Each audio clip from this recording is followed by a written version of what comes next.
Kok penjahat korupsi tuh? Pejabat korupsi. Ya mulia bakal pangsit, bakal nasi goreng, bakal bakso, petani, tapi jujur. Kerja keras, hasil keringatnya untuk menafkahi biaya pendidikan anak-anaknya. Apik jadi ini anak-anak rajin ngaji, akhlaknya bagus kayak gini. Kalau anak-anak dibiayai dari uang haram, jadi ini ngawur lah. Duit korupsi gue biayai anak, ngawur. Jenengane dugang-dugang, tendang-tendang, menganiaya, mentang-mentang anak pejabat. Emang dunia ini milik bapakmu apa? Emang negara ini milik bapakmu apa? Mentang-mentang anaknya pejabat. Sopo-sopo ya ben. Nesu aku ngene. Ya ngono kuwi nek bocah cekoki panganan sing ora halal, dadine ngono kuwi. Assalamualaikum warahmatullahi wabarakatuh.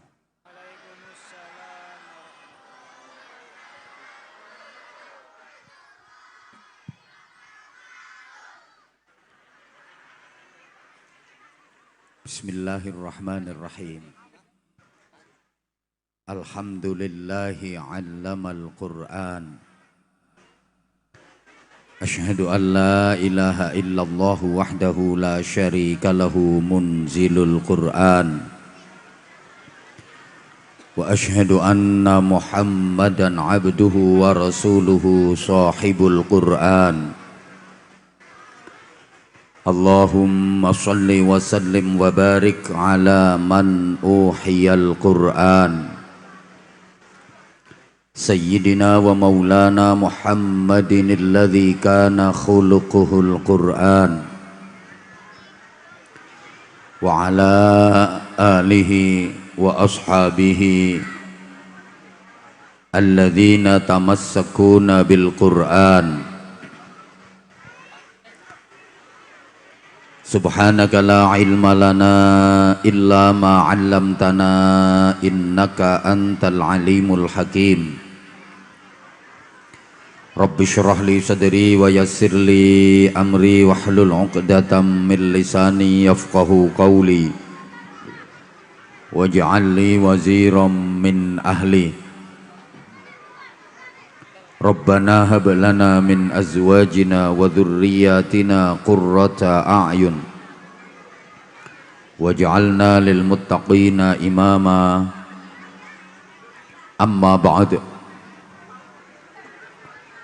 Sadatal muhtaramin, ulama'an al-amilin, para alim, Bapak Kiai, Ibu Nyai, Bapak Kiai Habib Salim, Bapak Kiai Selamat Imron, Bapak Kiai Solihin, Bapak Kiai Marlan Faiz, dan kiai-kiai yang lain yang tidak bisa saya sebut namanya satu persatu tanpa mengurangi rasa hormat dan takzim saya kepada beliau-beliau.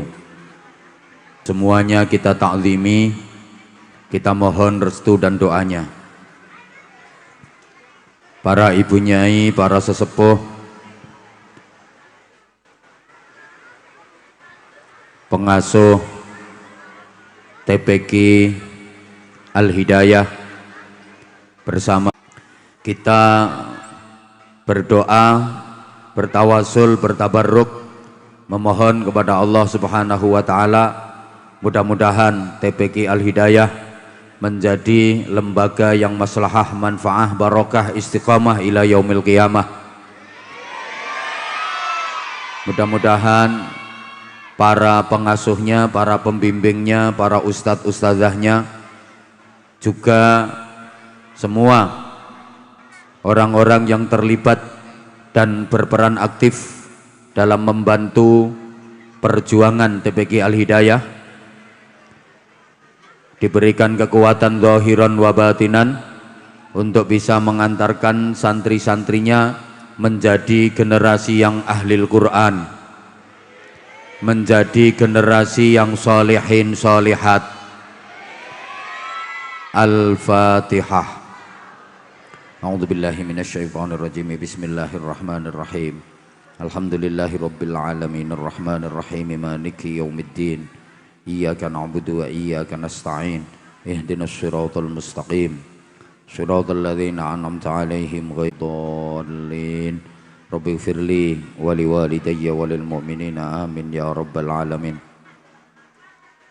Anak-anak, santri putra dan santri putri yang ganteng-ganteng, yang cantik-cantik,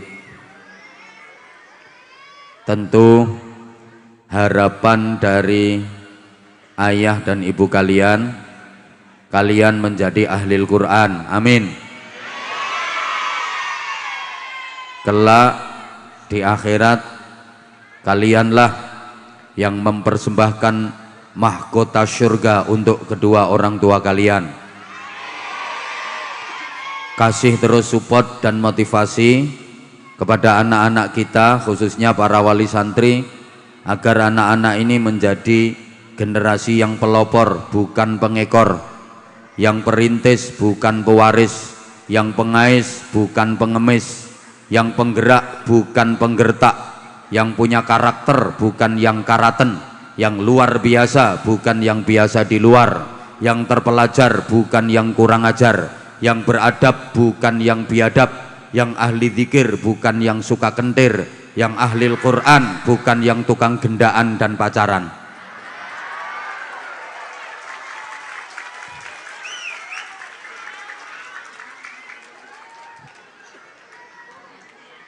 Pertama, saya berpesan kepada anak-anak yang ganteng-ganteng, yang cantik-cantik, juga para orang tua dan wali santrinya, jangan pernah puas dengan hasil yang diraih. Jangan pernah beranggapan kalau putra-putrinya sudah khatam ngaji Al-Quran. Saya ulang, jangan pernah beranggapan bahwa putra-putrinya sudah khatam Al-Quran, tapi anggaplah baru khatam ngaji Al-Quran. Sudah khatam dengan baru khatam, itu sama apa beda? Allah, kena udan melempem. Sampun khatam kalih nembe khatam, niku sami nopo beda? Beda. Monggo Pak Bupati, marhaban, selamat datang beliau.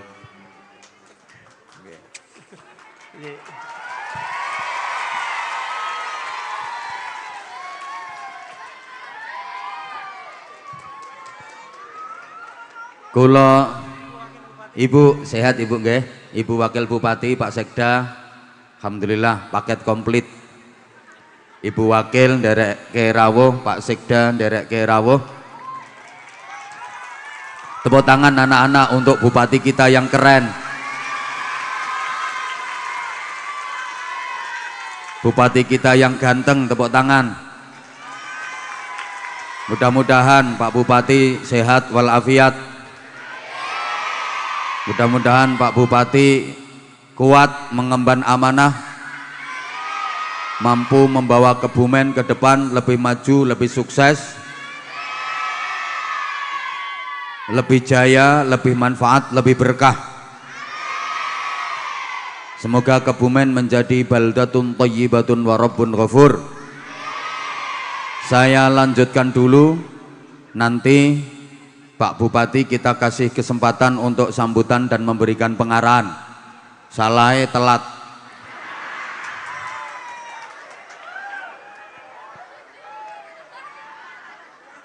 Allahumma sholli ala Muhammad. Saya tanya lagi, dijawab. Sudah khatam dengan baru khatam, itu sama apa beda? Beda. Kalau sudah khatam itu artinya sampun khatam. Kalau baru khatam itu artinya nembe khatam.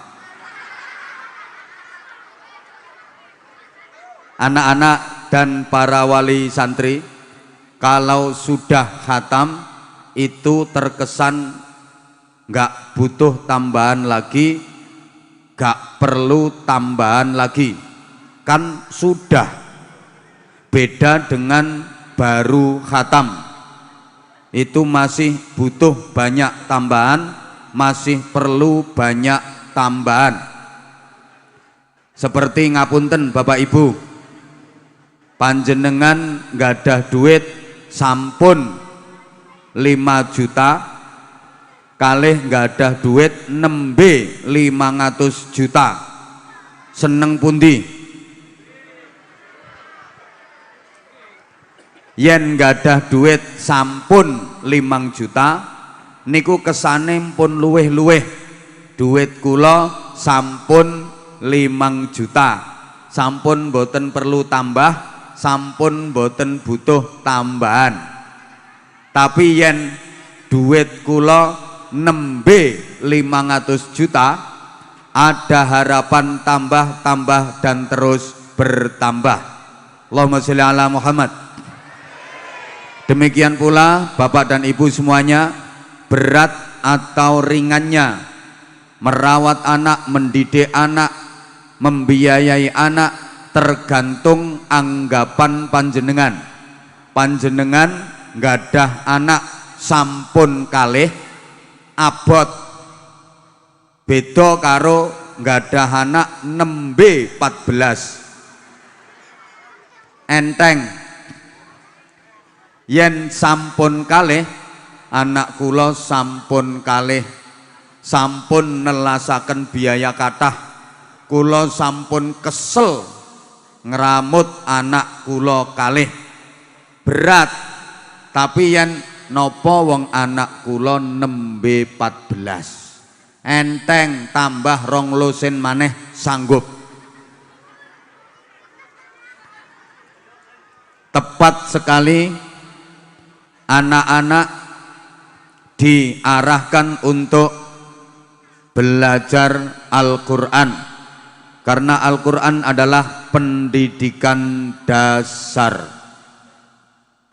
Cukup sebagai bukti mukjizatnya Al-Quran, keistimewaannya Al-Quran, bahwa Al-Quran yang mushafnya setebal itu 30 juz 114 surat bisa dihafal di luar kepala tanpa satu huruf pun terlewatkan.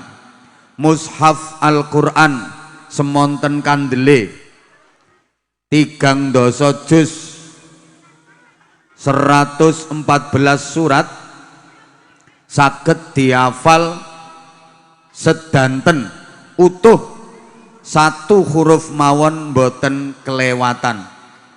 Ini kalau tidak ada campur tangan Allah nggak mungkin.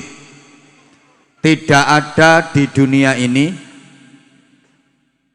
kitab atau buku yang ukuran tebalnya kurang lebih Al-Quran yang bisa dihafal seluruhnya tanpa terlewatkan satu huruf pun, kecuali Al-Quran. Sehingga di mana-mana banyak diadakan musabaqah hifdzil Quran, lomba hafalan kitab suci Al-Quran. Tanpa saudara-saudara kita yang beragama lain, tidak ada lomba hafalan kitab-kitab suci agama lain. Kita nggak pernah mendengar ada lomba hafalan kitab Zabur, lomba hafalan kitab Injil, lomba hafalan kitab Weda, lomba hafalan kitab Tripitaka, karena memang nggak bisa dihafal total. Sealim-alimnya pemeluk agama lain, nggak ada yang bisa hafal kitab sucinya tanpa terlewatkan satu huruf pun. Tapi Al-Quran subhanallah biqudratillah, anak kecil saja bisa hafal seluruh Al-Quran 30 juz 114 surat tanpa terlewatkan satu huruf pun. Kathah anak-anak umur 4 tahun, 5 tahun, 6 tahun, 7 tahun hafal Al-Quran seluruhnya. Itu anak kecil. Anak-anak yang umur 57 tahun, 60 tahun malah ora hafal. Halo. Bahkan orang yang punya keterbatasan pandangan dan penglihatan, ngapunten, biasa disebut tunanetra, diuji Allah, matanya nggak bisa melihat, buta, bisa hafal Quran 30 juz, 114 surat utuh menyeluruh. Ini benar-benar mukjizat. Makanya kalau ada orang yang tidak percaya sama Al-Quran, kebangetan. Allahumma sholli ala Muhammad.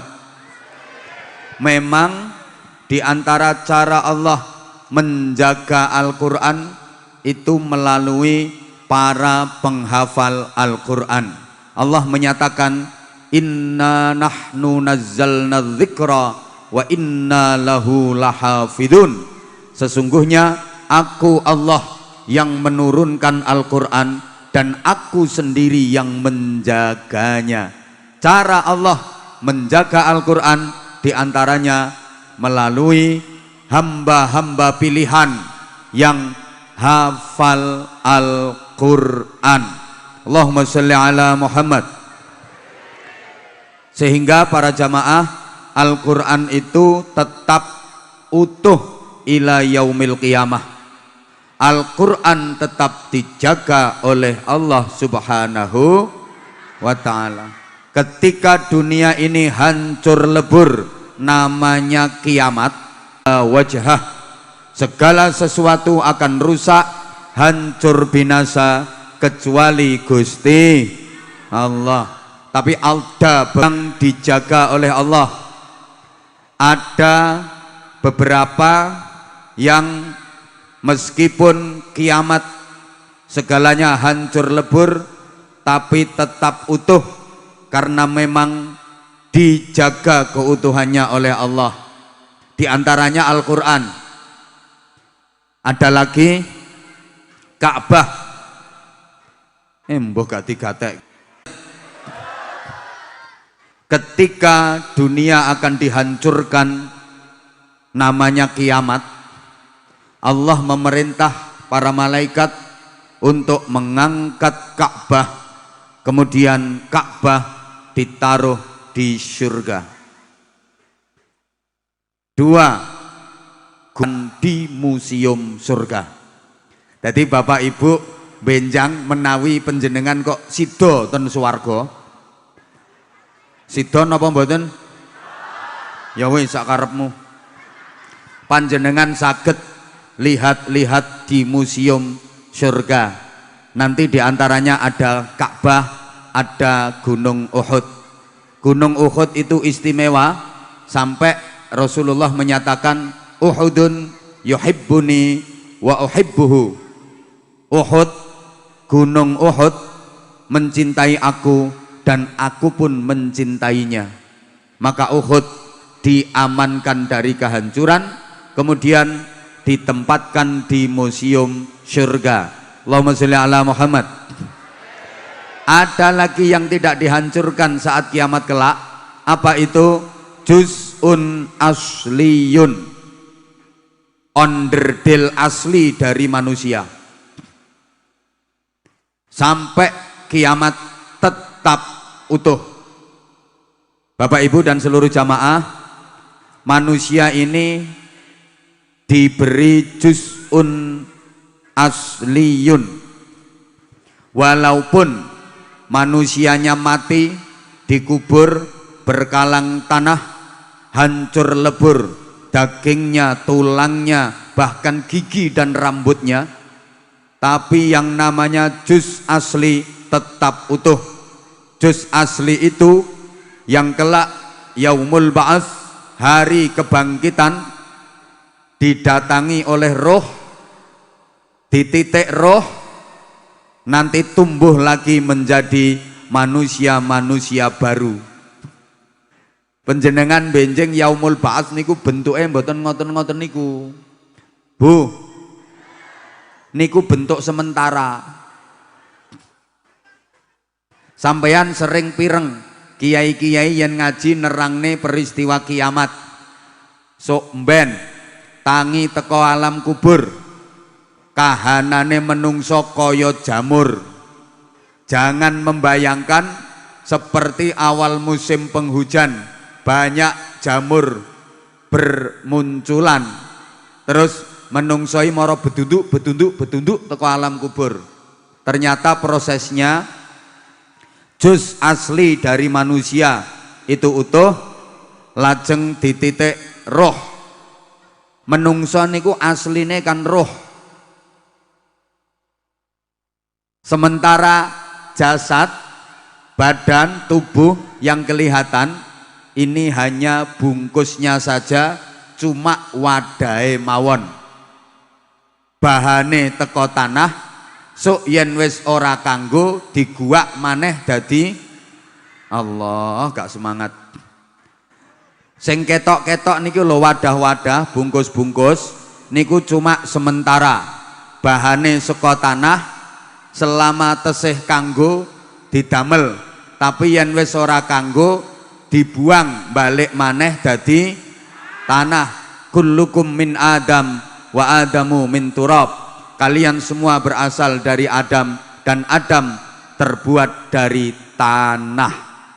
Menungso kuwi bakale sengko tanah. Mulane ngapunten, ana ibu-ibu selo tumpeng hobine blonjo, senengane blonjo, mungkin dia terbuat dari tanah pasar. Ana wong selo tumpeng senengane gegeran, tukaran, padu, ora gelem rukun, mungkin dia terbuat dari tanah sengketa yang sertifikatnya belum beres. Ana wong wedok, ana wong wadon selo tumpeng angel guyune, senengane nyaprut, betutut, merengut, mungkin dia terbuat dari tanah kuburan. Asline menungso niku roh, nggih. Lambenjing kiamat roh nitik juz'un asli. Saya ulang, walaupun manusia sudah mati, jasadnya hancur lebur, bahkan mayatnya dibakar, dikremasi sampai jadi debu, dilarung, disebar ke lautan, juz asli tetap utuh. Nah, di mana letak juz asli itu? Dirahasiakan oleh Allah. Tapi Kanjeng Nabi maringi pirsa panggonane, ancer-ancere ten pundi? Di antara selempitan bokong. Ten selempitan bokonge sampeyan niku ana balung cilik metingil koyok sekakel. Nah niku juz asli. Pun mboten usah digerayangi, mangke mawon leh gerayangi. Saiki kok do gerayang-gerayang kabeh. Mbuh ra digatekke kok. Ada lagi yang dijaga utuh, tidak dihancurkan Allah. Apa itu? Al-Quran. Sampai kiamat, bahkan sampai ke surga, Al-Quran tetap utuh. Maka sungguh sangat beruntung manusia-manusia pilihan, hamba-hamba yang dipercaya Allah untuk alat menjaga kelestarian Al-Quran. Siapa mereka? Orang-orang yang hafal Al-Quran, minimal orang-orang yang ahli membaca Al-Quran. Mudah-mudahan semuanya yang hadir ini termasuk ahlul Quran. Mudah-mudahan semua yang hadir di sini, mulai Pak Bupati, Ibu Wakil Bupati, Pak Camat, Pak Sekda, Pak Kapolsek, Pak Dan Ramil, Pak Lurah, seluruh tokoh, Bapak dan Ibu jamaah semuanya, wali-wali santri, anak-anak santri putra dan putri, semoga semuanya menjadi ahlul Quran, agar di dunia ini mendapatkan barokahnya Al-Quran, di akhirat kelak mendapatkan syafaatnya Al-Quran. Nabi berpesan, Iqra'ul Quran fa innahu ya'ti yaumal qiyamati syafi'an li ashabih. Bacalah Al-Quran, bacalah Al-Quran, baca terus Al-Quran, karena sesungguhnya kelak pada hari kiamat Al-Quran akan datang memberikan syafaat kepada para pembaca. membacanya. Saya tanya, tolong dijawab. Bapak Ibu, maaf, selama ini panjenengan lebih sering mana? Membaca Al-Quran atau membaca HP? Ya, so ten akhirat nyuwun syafaate opo? HP-mu ngono kok. Adik-adik tolong diperhatikan, jangan ramai sendiri. Kalian adalah anak-anak yang solih-solihah. Ya, anak solih-solihah itu kalau lagi diajak ngaji merhatiin, nggak ngomong sendiri-sendiri, nggih sayang nggih? Bapak, Ibu, jamaah rahimakumullah, membaca Al-Quran itu hakikatnya sedang berkomunikasi dengan Allah, berbicara sama Allah. Man arada ayyatakallama ma'allah falyaqra'il Qur'an. Siapa yang ingin bisa berbicara dengan Allah, siapa yang ingin bisa berkomunikasi, bercakap-cakap dengan Allah, maka hendaklah dia membaca Al-Qur'an. Di maca Quran niku omong-omongan kalih Gusti Allah. Gaya banget uang nang iso omong-omongan karo Gusti Allah. Gaya sampean lo nembe saged omong-omongan kalih Pak Bupati mawon wis bangga kok. Aku mau ya nyonge mau ketemu bupati nek ngomong-ngomong suwe, bangga banget. Padahal nembe saged omong-omongan kalih Pak Bupati. Nah, Bupati jabatan nopo? Bupati napa melih saged omong-omongan kalih gubernur, tambah bangga nggih napa nggih? Napa melih saged omong-omongan kalih presiden, bangga melih nggih napa nggih? Lah niki gak cuma omong-omongan karo bupati, bukan sekedar omong-omongan sama gubernur, bukan hanya omong-omongan sama presiden, tapi langsung omong-omongan kalih Gusti Allah. Carane maca Al-Qur'an. Nah, orang yang paling sering omong-omongan pasti orang dekat, pasti orang dalam. Siapa yang paling sering omong-omongan sama Pak Bupati, pasti orang dekat Pak Bupati, pasti dia orang dalam. Betul? Nah, kalau orangnya jauh dari Pak Bupati ya nggak mungkin dong sering omong-omongan sama beliau. Yang paling sering omong-omongan kali Pak Bupati ya orang dekat Bupati, orang dalam. Yang paling sering omong-omongan sama presiden pasti orang dekat presiden, orang dalam. Yang paling sering omong-omongan sama Allah pasti orang dekat Allah, pasti orang dalam. Makanya orang yang ahli baca Quran dekat sama Allah, orang dalam. Besok hari kiamat nggak perlu repot-repot cari alamat surga. Baru bangkit dari alam kubur langsung dapat Sherlock.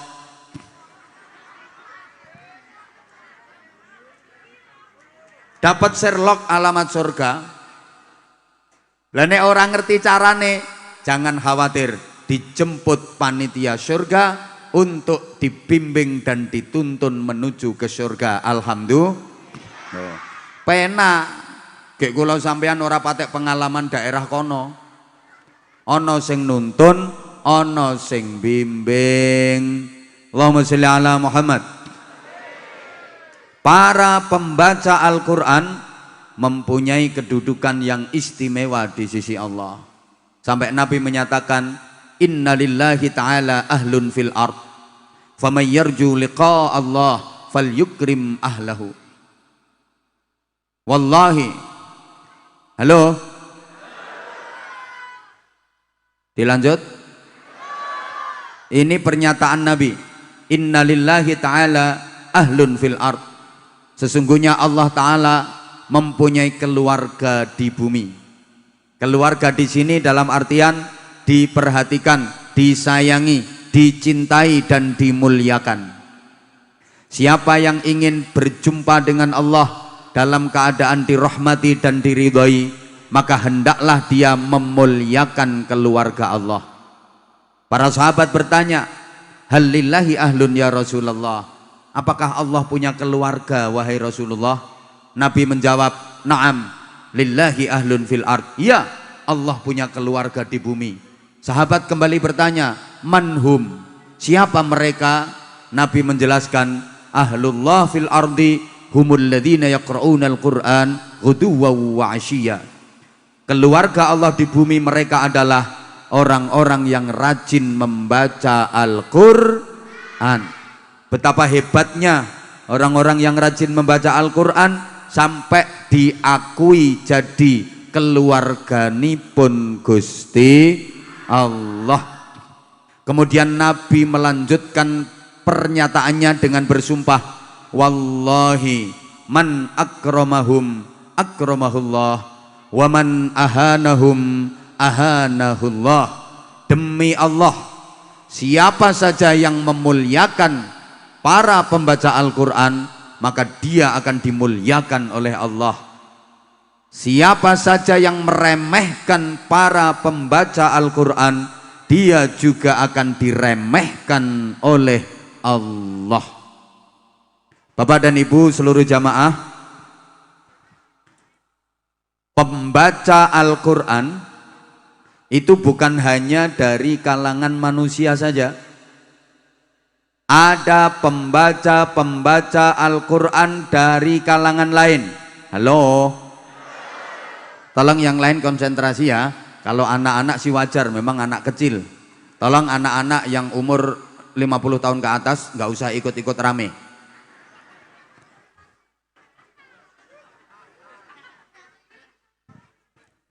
Ya Allah, ada pembaca Al-Quran dari kalangan malaikat. Siapa pembaca Al-Quran, qari'ul Quran di kalangan malaikat? Ternyata adalah malaikat Israfil. Sampeyan selama ini ngertinya malaikat Israfil itu tugasnya apa? Anak-anak, malaikat Israfil itu tugasnya apa? Meniup. Anak-anak aja tahu, masa kawak-kawak nggak tahu? Leh wong-wong ngarani nyebul trompet kaya arep tahun barunan.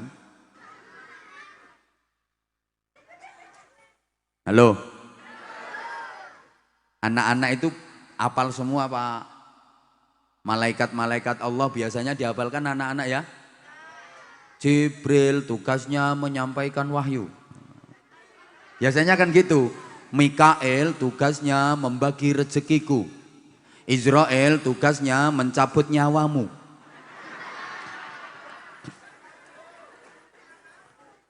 Raqib tugasnya mencatat amal baikku. Atid tugasnya mencatat amal burukmu. Ridwan tugasnya menjaga surgaku. Malik tugasnya menjaga nerakamu. Ya tahunya sampeyan malaikat Israfil itu tugasnya niup trompet. Sampai saya pernah ditanya, gini kalau nanya, Abah katanya malaikat Israfil itu tugasnya niup trompet. Tak jawab, iya. Terus dia nanya lagi, katanya kalau trompetnya udah ditiup itu kiamat, dunia hancur. Tak jawab, iya. Dia nanya lagi, lah sekarang trompetnya sudah ditiup apa belum? Ya tak jawab, belum. Nah, kalau ditiup ya kiamat. Dia nanya lagi, nah ini pertanyaannya menjengkelkan. Nah, kalau begitu sekarang malaikat Israfil tuh ngapain? Lak nganggur. Wong tugasnya nanti kiamat. Berarti malaikat Israfil nganggur dong. Akhirnya tak jawab, enggak nganggur. Dia sekarang tugasnya ngeresiki trompete. Biar enggak teyengen.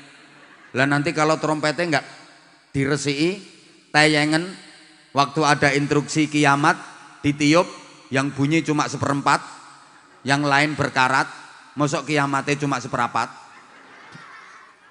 Akhirnya dia tak omongi, memang sampai sekarang trompetnya malaikat Israfil belum ditiup, karena kalau ditiup pasti kiamat. Cuma sekarang trompetnya